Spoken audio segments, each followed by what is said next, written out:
Haleluya, puji Tuhan. Selamat pagi, Bapak Ibu, Saudara yang dikasihi oleh Tuhan Yesus Kristus.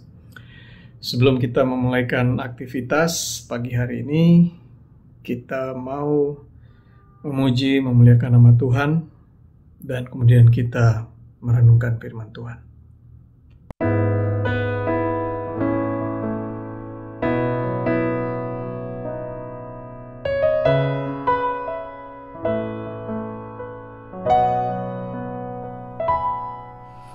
Tuhan, inilah hidupku,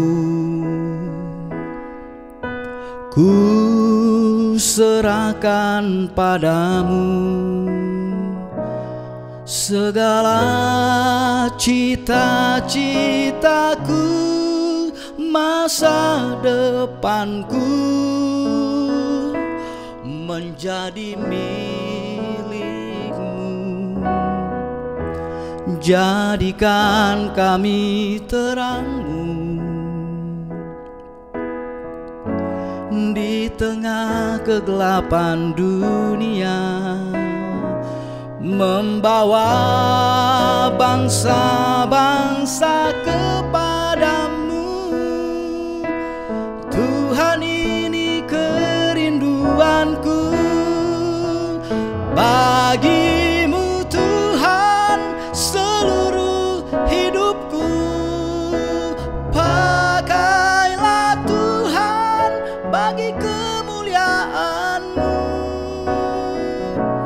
genapi seluruh rencana-Mu, sampai bumi penuh kemuliaan-Mu.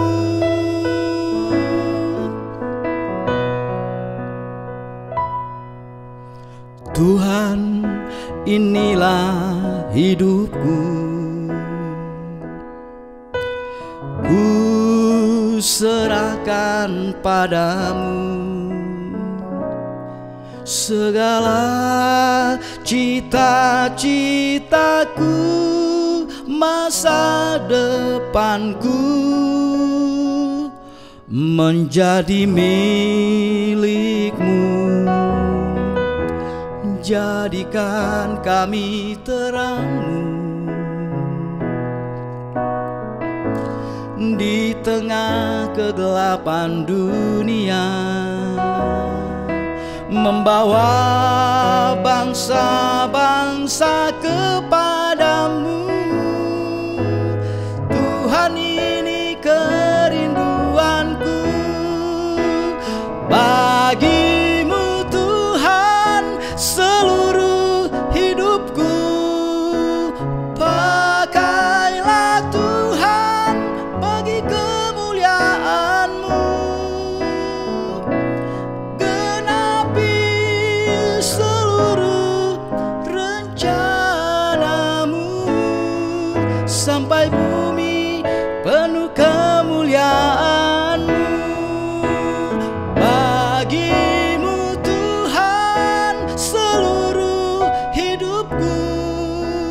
Pakailah Tuhan bagi kemuliaan-Mu, genapi seluruh rencana-Mu, sampai bumi penuh kemuliaan-Mu, sampai bumi penuh kemuliaan-Mu, sampai bumi penuh kemuliaan-Mu. Kita berdoa. Segala puji bagi nama Tuhan. Pagi ini kami merasakan sungguh baik Engkau, kekuatan, kesehatan, perlindungan, penyertaan Tuhan boleh kami rasakan. Kami sungguh bersyukur. Saat ini kami mau merenungkan firman-Mu. Tuhan, tolong kami, urapi kami dimanapun kami berada, menguduskan, melayakan kami. Dalam nama Tuhan Yesus kami berdoa. Amin. Pagi hari ini tema yang akan kita renungkan terkait dengan komunikasi atau hubungan bawahan dengan atasan. Kita buka di dalam Titus 2 ayat 9 dan 10. Saya akan bacakan. Hamba-hamba hendaklah taat kepada tuannya dalam segala hal, dan berkenan kepada mereka, jangan membantah. Jangan curang, tetapi hendaklah selalu tulus dan setia, supaya dengan demikian mereka dalam segala hal memuliakan ajaran Allah, Juru Selamat kita. Jadi mulai dari Titus 2 ya, ayat 9 ini menekankan ketaatan ya dari seorang hamba kepada tuannya dalam segala hal ya. Jadi dalam konteks mungkin pada era ketika surat ini ditulis ya, mungkin masih berlaku ya perhambaan ya, ada budak dan lain sebagainya. Namun dalam era modern ini sudah tidak ada lagi ya perhambaan ya, tetapi kita sudah masuk di dalam dunia kerja yang lebih modern ya, ada sistem yang berlaku di situ, baik itu di suatu perusahaan ya, atau di pegawai negeri ya, negara ya, yang membuat suatu sistem tata kelola. Kemudian pegawai-pegawainya disebut dengan pegawai negeri sipil, atau sekarang ya ASN ya, aparatur sipil negara, dan tidak harus PNS tapi juga bisa non PNS dalam sistem yang baru, aparatur sipil negara. Perusahaan-perusahaan modern ya sudah juga berkembang ya dengan sistem yang begitu rumit ya, dibagi mulai dari dewan direksi, kemudian ada manajer atau general manager dan seterusnya sampai di bawahnya ya. Dan juga ya di dalam mungkin masih dalam sifatnya tradisional ya, juga ada misalnya yang buka perusahaan sendiri ya, sifatnya skala kecil, atau mungkin buka toko ya dan sebagainya, langsung berhubungan dengan pekerja gitu ya. Jadi hal-hal inilah yang kemudian berlaku di dunia modern. Dan di dalam Titus 2 ayat 9 ini ya, itu betul-betul menekankan suatu ketaatan. Kita sebagai seorang pekerja, seorang bawahan, seorang pegawai, ya, taat kepada siapa? Mungkin ada yang langsung kepada pemilik perusahaan, ada yang langsung kepada pemilik suatu usaha, toko atau dan sebagainya. Atau dia harus taat dalam suatu sistem, ya, ada atasan di atasnya, manajer, general manager, atau sampai dalam posisi tertentu ya di direktur, gitu ya, direktur utama. Atau di pemerintahan gitu ya, ada atasannya mulai dari eselon 3 ya, Kasubdit ya, eselon 2 direktur, sampai pada eselon 1 direktur jenderal, menteri dan presiden. Semua itu sistem yang berlaku saat ini, dan apapun posisi kita ya, Titus 2 ayat 9 ini mengatakan bahwa dalam segala hal ketaatan itu ya, termasuk juga di dalam organisasi ya. Entah itu organisasi sekuler, organisasi gereja, ya, itu semua berbicara hal yang sama, gitu ya. Kita berada di sistem tersebut, di mana posisi kita, ya. Jadi harus ada ketundukan batin dan rasa hormat, ya. Jadi hormat itu sudah mulai dari mana? Dari pikiran. Begitu kita tidak menghormati lagi suatu sistem, kita tidak menghormati lagi atasan kita, atau dalam konteks ini tuannya, ya, maka sejak itulah kita sudah gagal menjadi seorang bawahan ya, atau seorang pekerja ya. Jadi era modern ini ya, kita menghormati sistem tersebut. Artinya apa? Menghormati dalam segala hal, ya. Berkontribusi dengan baik, ya. Jangan sampai ada yang sudah kerja capek-capek, yang lain cuma lihat-lihat. Itu hal yang sederhana gitu ya. Jadi kepatuhan, ya, tunduk dalam otoritas yang memang berlaku di dalam sistem tersebut, ya. Kemudian masih Titus 2 ayat 9 ini ya mengatakan ya, dalam segala hal ya ketaatan itu dan berkenan kepada mereka ya. Dan menarik di akhirnya itu disebut jangan membantah. Nah, ini yang apa namanya ya, saya coba cari ya, artinya itu jangan membantah itu ya jangan lagi kita berselisih ya, dan tidak memberikan bahasa yang tidak sopan atau malah memprovokasi gitu ya.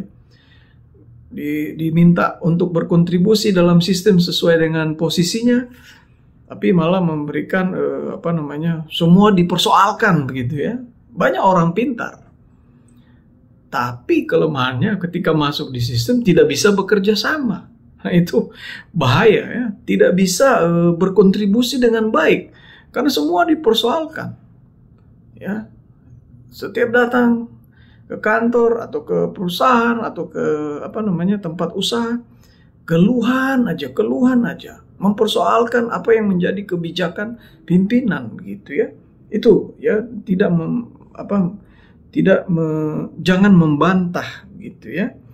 Dan nilai-nilai modern sekarang ini ya, orang-orang yang berhasil itu yang dia bisa dapat bekerja sama dengan baik kepada atasannya maupun yang di bawahnya gitu ya, bisa berkolaborasi dengan mitranya yang sejajar gitu ya. Jadi jangan membantah di sini lebih berarti ya, jangan bersikap sebagai oposisi. Semua di matanya salah. Ya, itu maksudnya di ayat ini. Kemudian di ayat 10 selanjutnya, jangan curang. Nah, ini menarik ya. Mungkin secara eksplisit arti kata jangan curang ya, tidak mencuri dan lain sebagainya gitu ya, korupsi dan lain sebagainya. Tapi yang lebih dari itu secara implisit itu adalah kesetiaan. Ya, loyalitasnya, kesetiaannya ya. Pada siapa? Ya, kepada sistem tersebut. Kalau dia seorang pegawai negeri ya, atau ASN, kepada negara, kepada masyarakat. Kesetiaannya dalam perusahaan ya, bagaimana kesetiaannya kepada sistem yang berlaku di perusahaan itu, termasuk kepada atasannya gitu ya. Nah, ada perumpamaan yang ditulis di dalam Alkitab ya terkait kesetiaan ini ya. Bagaimana seorang tuan yang meninggalkan talenta kepada hamba-hambanya. Ada yang dikasih 1 talenta, ada yang dikasih 2 talenta, ada yang dikasih 5 talenta. Nah, itu dikembangkan walaupun tuannya nggak ada. Mungkin kita dalam bekerja, kita tidak diawasi, nggak ada CCTV dan lain sebagainya. Nggak diawasi ini, malas-malas aja lah, gitu ya. Tetapi ini nilai kesetiaan ini melebihi ya daripada yang kalimat eksplisitnya mencuri gitu ya. Kesetiaan ini artinya kita sungguh-sungguh melakukan ya seperti untuk Tuhan. Itu ya di dalam ayat lainnya mengatakan ya, kita bekerja seperti untuk Tuhan ya. Sehingga menghasilkan suatu hasil yang berganda ya. Misalnya dari 2 talenta jadi 4, 5 talenta jadi 10. Bukan seorang hamba yang menyimpan 1 talentanya dia kuburin sehingga dia mendapat murka dari tuannya ya. Sehingga kita baca ayat seterusnya ya, supaya dengan demikian mereka dalam segala hal memuliakan ajaran Allah juru selamat kita. Artinya ya, tuan-tuan di dunia ini, atasan dan lain sebagainya, walaupun mereka bukan Kristen, mereka pun akan memuliakan Allah. Puji Tuhan. Saya tidak akan memperpanjang, kita berdoa. Terima kasih Bapa di surga. Kami bersyukur kalau sampai hari ini kami ada, semana kami ada, kami diberikan kepercayaan dalam pekerjaan, ya, dalam organisasi, dalam hal apapun yang sudah Tuhan percayakan dalam hidup kami. Biarlah itu kami lakukan dengan sungguh-sungguh, kami taat, ya, karena kami mengerti firman, dan kami setia di dalamnya. Terpujilah nama Tuhan. Kami mengucap syukur dalam nama Yesus kami berdoa.